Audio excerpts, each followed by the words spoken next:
Good day, students. Welcome to zoology class. Today, I am going to start a new chapter, and the name of that chapter is Origin of Life. So, in today's presentation, we will talk about origin of life. So, what is origin of life? How life originated?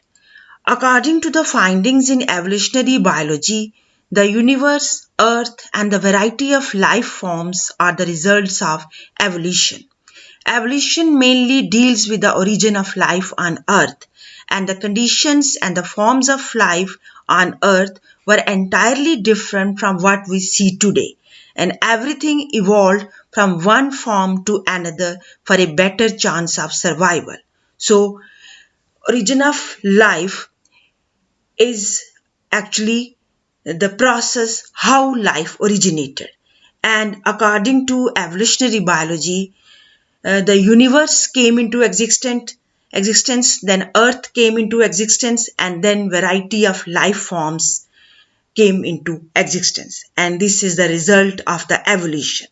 So in today's presentation, first of all, we will talk about briefly about the origin of the universe, then about the origin of the earth, and then about the origin of the life. So how universe originated?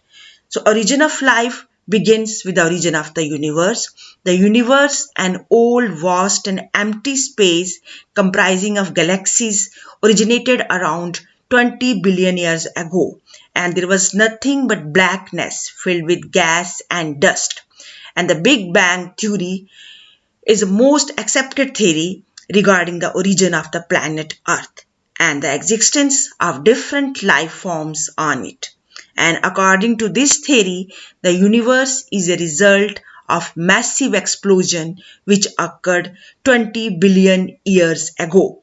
Whether it is hypothesis or the fact, but the new universe was formed, and the atmospheric condition after the explosion became more stable, and the temperature reduced, and gases like hydrogen and helium formed, which led to the formation of the galaxies of today.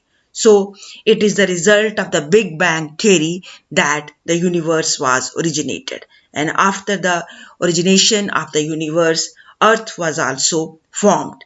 And this universe, which was an old, vast, and empty space comprising of galaxies now, it originated around 20 billion years ago. So, this is the picture showing the Big Bang theory. So later, after 10 billion years, the earth was formed.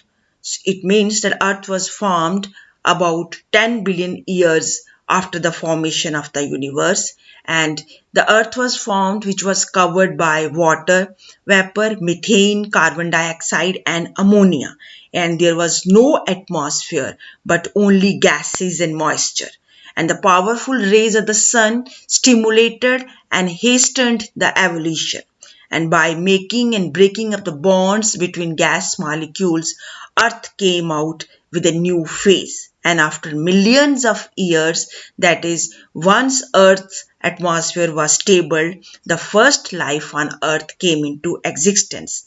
And this first life came into existence on the Earth around 4 million years ago. And there began the story of the life on the Earth. So now you know that first of all universe was formed, then after many years, after 10 billion years, earth was formed, and when earth was formed, after that origin of life was there. So origin of life was on earth. Then we come to origin of the life, which is the main topic for today's presentation. And about the origin of life, there are lots of hypotheses regarding this on earth, and they are, first of all, origin of life by special creation, spontaneous generation of life, then cosmic origin of life, then chemical evolution of life. These are the four main hypotheses regarding the origin of life on earth, and we shall discuss these four hypotheses one by one. First of all, origin of life by special creation.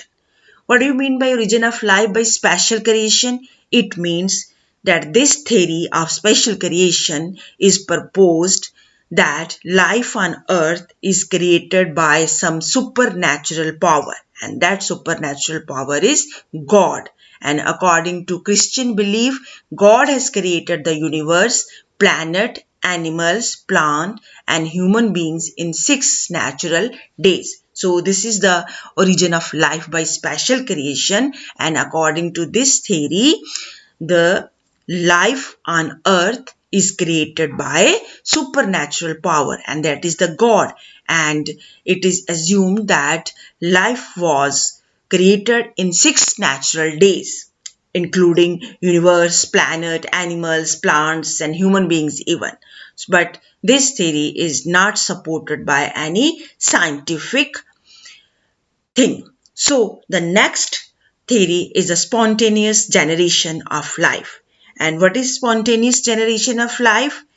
Ancient Chinese, Egyptians, and Greeks believed in spontaneous generation of life.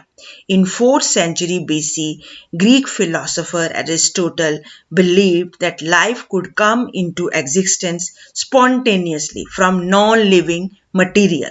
People thought that snakes, fish, frog arose from mud, and rats arose from garbage, and insects from plant juices, and microorganisms from water and air. And this theory was well accepted for hundreds of years, and many scientists tried different experiments to prove this theory, but the results remain unconclusive. So this is the spontaneous generation of life, that Greek philosophers believed that life came into existence from some non-living material. So in order to verify the spontaneous generation of life theory, many experiments were done. First of all, Van Helmont's experiment. And this experiment was done to prove the spontaneous generation of life theory. And the first experiment to prove this theory were done in the olden times, and a doctor called Jean-Baptiste Van Helmont declared he had performed a unique experiment. He placed a dirty shirt together with some wheat, and according to him, mice were born 21 days later. And according to the doctor, the sweat in the shirt was the active element which gave life to the inert matter. And in this experiment, what did Van Helmont do?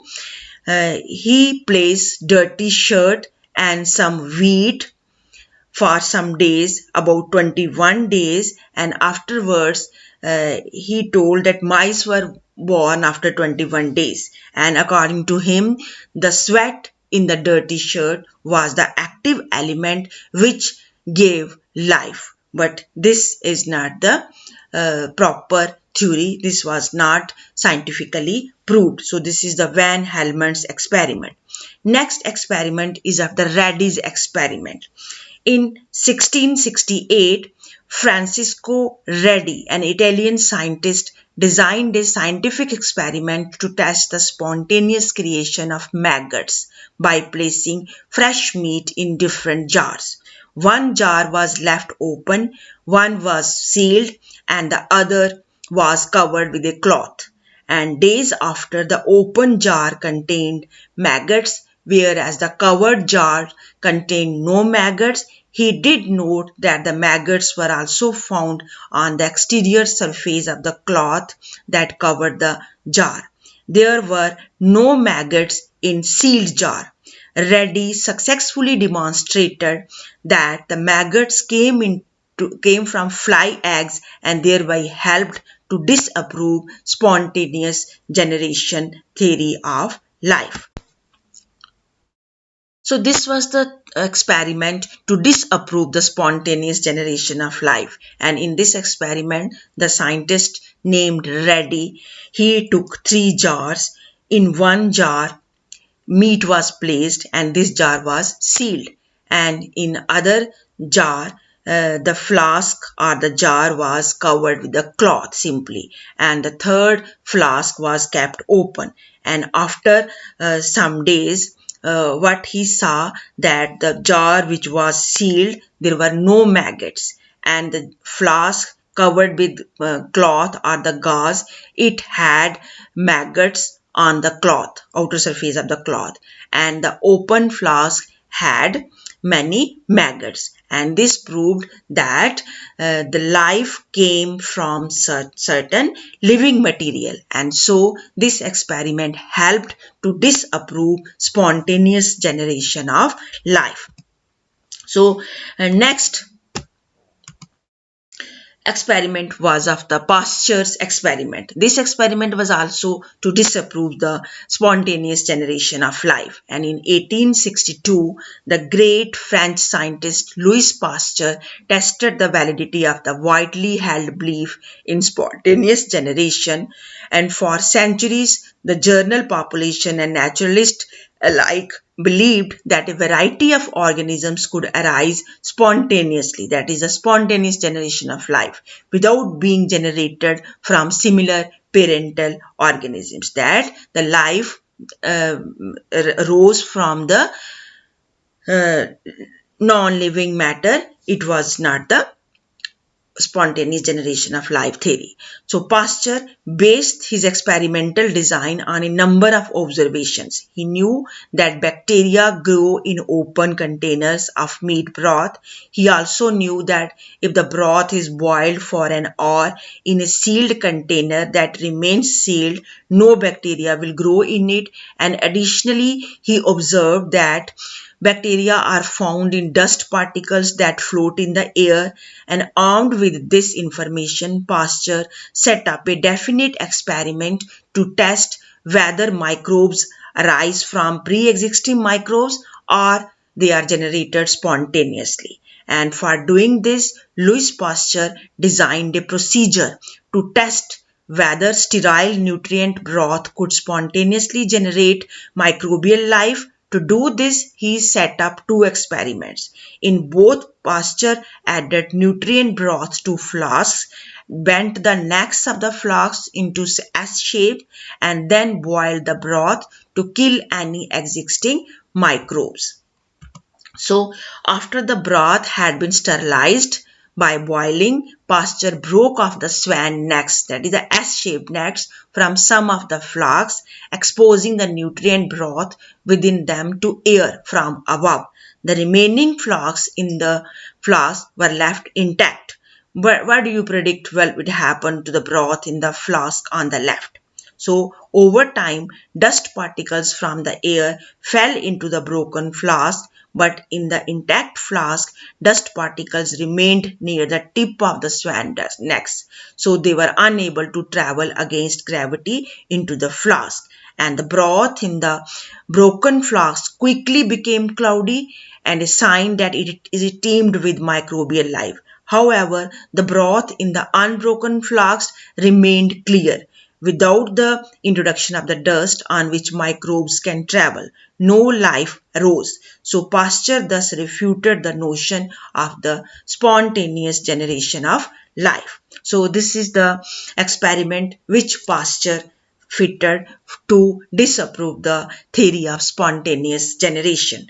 In this flask, this is the neck with S-shaped neck. So broth is boiled and it became sterilized, and broth remained free of microorganisms because the neck is S-shaped, and if some dust particle came, they remained here only and they could not travel in the broth. So there was no production of the microbial life. And in this flask, the neck was broken and the curved neck is removed, and in this microbial growth was seen here after some time, because the dust particles entered in this, and along with the dust particles, microorganisms grew in this broth. So it proved that life started from pre-existing life. So this disapproved the spontaneous generation of the life by Pasteur's experiment.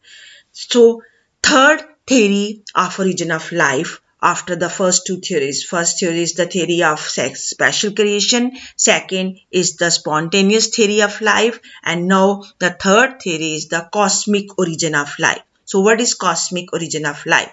According to this theory proposes that life may not have originated on Earth at all. Instead, some meteors or cosmic dust may have carried life to Earth, and it is also called a theory of panspermia, which means some spores or seeds from an extraterrestrial source like a planet or a distant star may have infected the barren Earth and then evolved.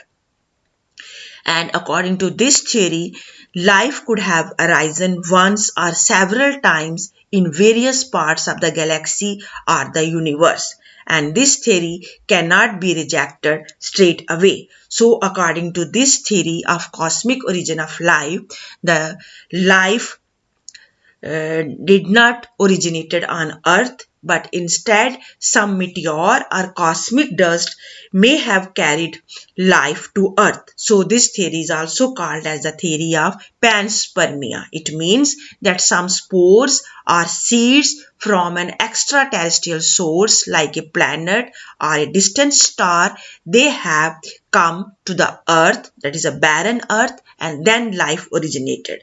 And this theory is called as the cosmic origin of life, and this theory cannot be rejected straight away.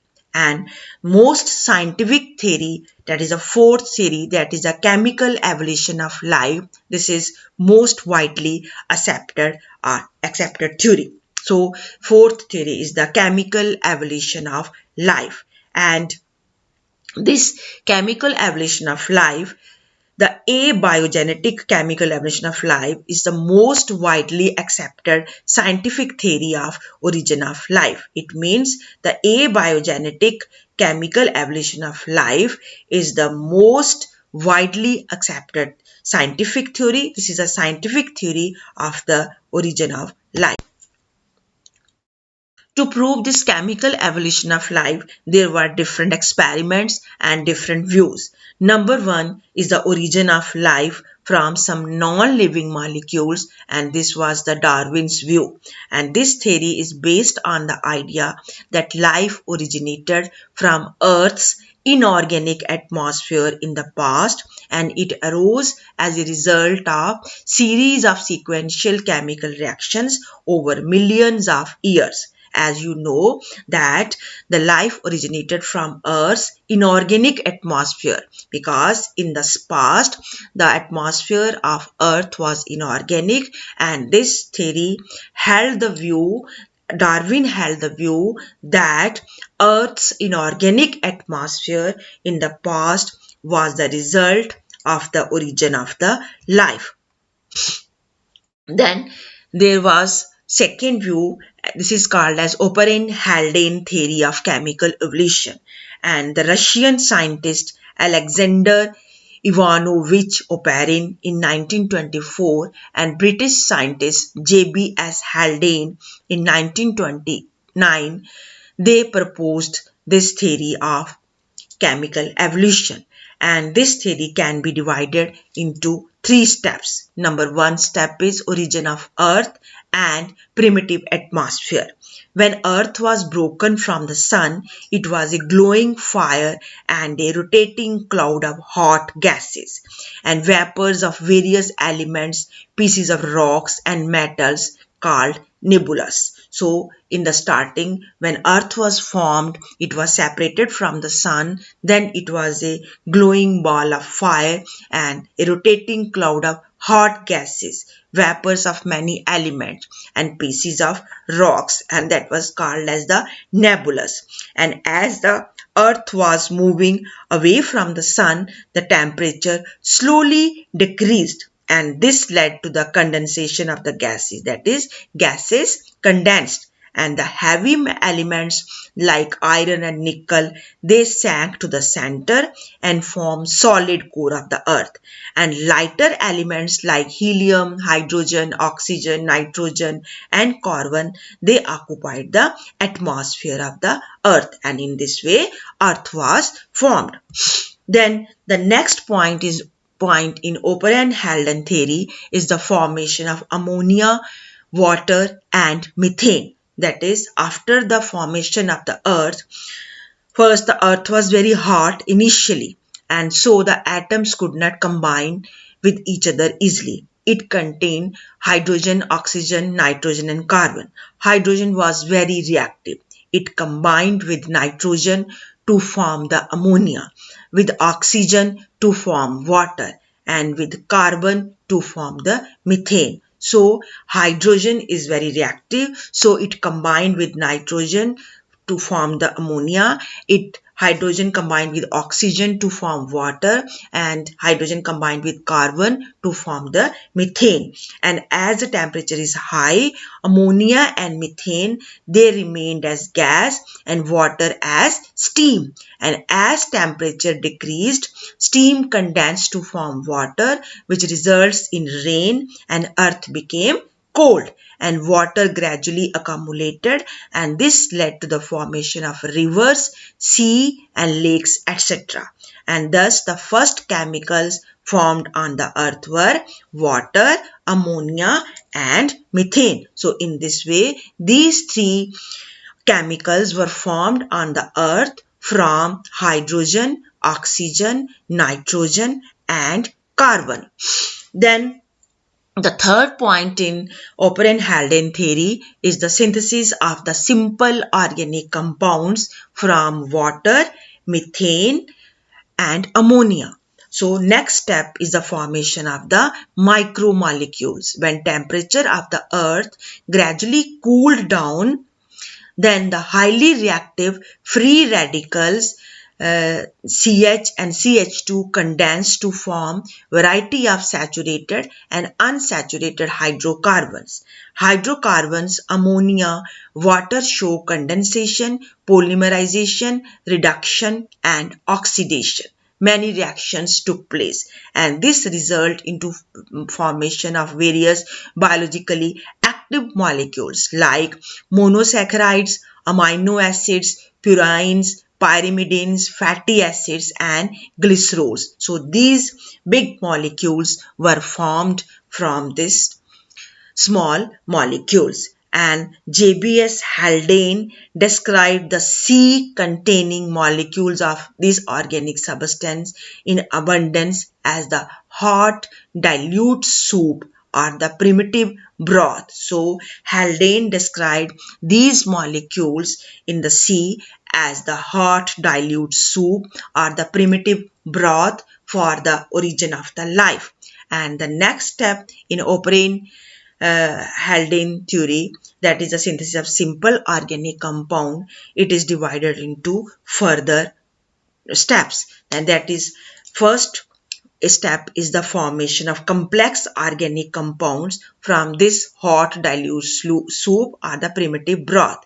The hot dilute soup was sterile and oxygen free, and then simple organic compound came together. They formed colloids to form complex compound like polysaccharides, proteins, nucleosides, fats and nucleotides. And the protein molecules formed by polymerization of amino acids, that is a protoprotein. Then the formation of protein molecules is considered as a landmark in the origin of life. So when by the polymerization of the amino acids proteins were formed, then it is considered as the landmark in the origin of the life. So this is the starting of the life. Then next step is the formation of the nucleic acid. Then after the formation of proteins, nucleic acids were formed. Then after the formation of nucleic acids, there was a formation of protobionts or the pre-cells. The nucleic acid along with inorganic and organic molecules form the first form of life pre-cells are protobiont. So pre-cells were formed. Then proteins formed colloidal hydrophilic complexes surrounded by water molecules. And Oparin and Sidney Fox demonstrated the formation of this aqueous suspension of polymers, and Oparin called these aggregates at the coiservates, while Sidney Fox called these as protonites or microspheres. So these pre-cells were formed. Then there is a formation of the first cell, and this was a significant step in the transformation of pre-cells into cells. Then there is a biological evolution, and then this first cell or the primitive cell were marine and heterotrophic in nature. So growth and multiplication of these cells caused depletion of food and increase in carbon dioxide due to fermentation, and this led to development of chromophores, and this event helped to transform heterotrophs to autotrophs, and due to the release of oxygen as a byproduct of photosynthesis, the primitive reducing atmosphere was slowly and gradually converted into oxidized atmosphere, and then oxygen was produced. So in this way the first life was originated. Then the third experiment to prove the chemical evolution of life is the Miller and Urey experiment, or you can say Urey-Miller experiment. And this Miller-Urey experiment was an experiment that simulated the conditions thought at the time to be present on the early Earth and tested for the occurrence of chemical origin of life. In this experiment, actually an environment was created which was like the conditions in the early times of the Earth. And specifically, the experiment tested Alexander Oparin and J.B.S. Haldane's hypothesis that conditions on the primitive Earth favored chemical reactions that synthesized more complex organic compounds from simple organic precursors. Considered to be the classic experiment concerning the experimental abiogenesis, it was conducted in 1953 by Stanley Miller and Harold Urey at the University of Chicago and later the University of California, San Diego, and published the following year. So this experiment, that is a Miller-Urey experiment or Urey-Miller experiment, it was actually done to test the Oparin and Haldane hypothesis. So in this experiment, this was the set which was fitted to prove the experiment. So this is the electric spark lightning. So this is the flask which contained water, methane, ammonia, etc. And this was the cold water from here, and this is a condenser, and these were the primitive gases. These are the gases which are present in the primitive Earth, and they were kept in this flask. And this is the electric current. These are the electrodes. This is a trap, and this is a cool water containing organic compound, and this is the heat source, and water was boiled and steam came here which went to these gases. So this was the Miller-Urey experiment, how this experiment was fitted. Then in this experiment, the experiment used water, methane, ammonia, and hydrogen, and the chemicals were all sealed inside a sterile area of glass flask, as I told you in the picture, and flasks connected in a loop, with one flask half full of liquid water and other flask containing a pair of electrodes. The liquid water was heated to induce evaporation.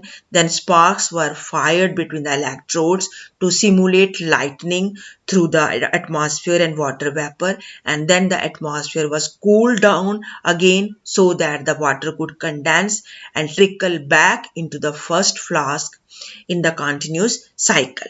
And within a day the mixture had turned pink in color, and at the end of 2 weeks of continuous operation, Miller and Urey observed that as much as 10 to 15% of the carbon within the system was now in the form of organic compounds.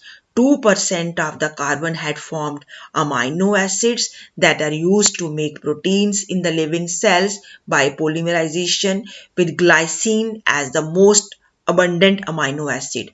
Sugars were also formed. Nucleic acids were not formed within the reaction. 18% of the methane molecules became biomolecules, and the rest turned into hydrocarbons like bitumen. So, in this way, the O'Brien and Haldane hypothesis was proved that the life originated from inorganic substances. So, this was the chemical evolution of life. And in chemical evolution of life, I told you about the coiservates. And actually, what are coiservates? These are actually the clusters of proteins or protein-like substances which tend to form droplets when introduced in water. So actually, coiservates they are the clusters of the proteins when they are dropped in water. So we can say that coiservate is formed when an organized layer of water molecule forms around the large protein molecule. That is, water collects or water forms a layer around the protein molecule, and they are large enough to be seen under microscope, just like the simple unicellular organisms. And when coiservates grow in size by absorbing nutrients from the medium, they become big in size by absorbing nutrients from the medium, that is the water. And on reaching a critical size, coiservate divides by budding like bacteria. So these are the coiservates. So this is all about for today. So today we studied about the origin of life, and then before starting the origin of life, we studied about the origin of the universe by Big Bang theory, then origin of earth, and then origin of life. Then we studied different theories about the origin of life, like the theory of special creation, then the spontaneous generation of life, then cosmic theory of life or life origin, and then there is the chemical evolution of life. And in this chemical evolution of life, you studied about the O'Brien-Haldane theory, then Urey-Miller experiment, and then you studied about the coiservates. So these are the different concepts that were studied in today's presentation. Now you have to go through this presentation, then you have to prepare notes, and then you have to revise it. And in case you find any difficulty while preparing notes or while revising this topic, then you can consult me anytime. Thank you.